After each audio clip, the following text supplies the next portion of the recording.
ఎట్టెట్టా అనితక్క ఏంది నీ తిక్క అర్థమవట్లేదా? ఓసారి ఈ వీడియో చూడండి. 100, 350, 700 యాలం పాటలు పాడుకుంటున్నారు. అర్థమవుతుందా? ఓసారి అండి.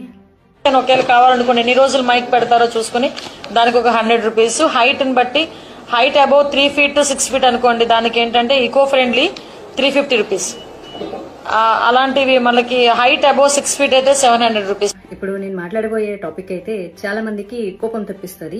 ఎస్పెషల్లీ ఏంటంటే పొలిటికల్ పార్టీ వాళ్ళకి కోపం తెప్పిస్తుంది అనమాట.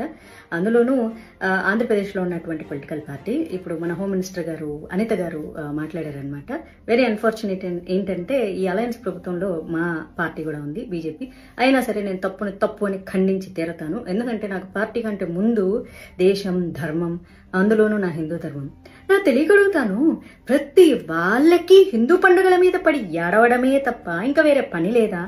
ఏమ్మా అనిత గారు, ఏంటమ్మా పాటలు గణేష్ మండపాలలో పెడితే 100 రూపాయలా? అడుగు అడుగుకి 350 రూపాయల ఎకో ఫ్రెండ్లీ గణేషకి? ఓ పని చేయండి. మామూలుగా మనకి చాలా మంది చనిపోతూ ఉంటారు రోజుకి, వాళ్ళ మీద అంతో కొంత చిల్లర చల్లుతూ ఉంటారు. సో మీరు చెప్పండి, ఇది కొంచెం చిల్లర కాదు, ఇట్లా ఇంత 1 కిలోమీటర్కి అయితే 100 రూపాయలు చల్లండి, అట్లా 2-3 కిలోమీటర్లు అయితే 350 రూపాయలు చల్లండి, మేము ఏరుకుంటాం, వచ్చి మా స్టాఫ్ని పంపిస్తామని పెట్టండి. చాలా బాగుంటుంది. మనకి ఏదన్నా కష్టం వస్తే భగవంతుడు చూసుకుంటాడంట. ఆ భగవంతుడికే ఈ రోజు కష్టం పెడుతున్నారు మీరు. ఏం ప్రతి ఒక్కళ్ళకి హిందూ పండుగలు వస్తే చాలు, అసలు మీకు ఎందుకు ఇంత కడుపుమంటాం? అసలు మాకు నిజంగా అర్థం కాదు.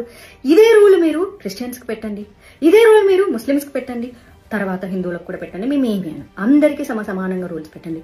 రోజుకి 5 సార్లు నమాజ్ చేస్తూ ఉంటారు కదా, వాళ్ళకి ఎప్పుడైనా రూల్స్ పెడతారా?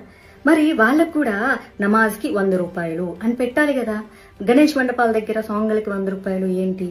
లేకపోతే క్రిస్టియన్స్ అర్ధరాత్రులు కూడా పెడుతూ ఉంటారు కదా. నేను ఎవరిని కించపరచట్లేదు, ఇక్కడ గుర్తుపెట్టుకోవాలి. పొలో మనం తిట్టడానికి రెడీ అయిపోతుంటారులే కానీ ఆయన భగవంతుడికి బోల్డని కష్టాలు వచ్చాయంట, బోడి మాధవిలత కష్టాలు వస్తే ఏంటి, మీరు తిడితే ఏంటి, నాకేం మరి? వాళ్ళకు సేమ్ రూల్స్ అప్లై చేసి మాకు కూడా సేమ్ రూల్స్ అప్లై చేయండి. మేము వేస్తాం, చిల్లర వేస్తాం.